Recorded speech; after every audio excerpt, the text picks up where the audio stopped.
இந்த மாதிரி இருக்குது பயப்படாதீங்க. ஒன்றும் இல்லை, கடவுள் பிள்ளைகள் நீங்களாம்.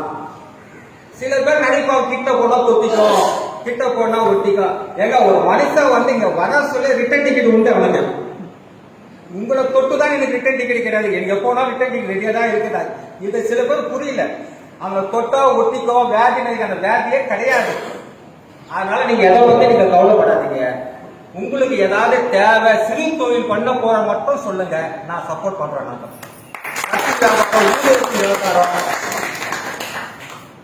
அதே மாதிரி இப்ப பாத்தீங்கன்னா உங்க குடும்பத்துல குடும்பத்தை பசங்க யாராவது படிக்கணும், செய்யணும், ஃபீஸ் கட்டணும் சொல்லுங்க, நான் பண்ணித்தரேன்.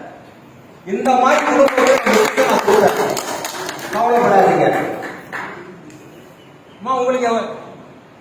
உங்களுக்கு ஏதாவது பண்ணுங்க, தொழில் ஏதாவது பண்ணுவோம், சிறு தொழில் சொல்லுங்க. ஊதுவத்தி வியாபாரம், மெழுகுவத்தி வியாபாரம் ஏதாவது பண்ணி சம்பாதிக்கணும் சொல்லுங்க, நாங்க பண்ணித்தரோம்.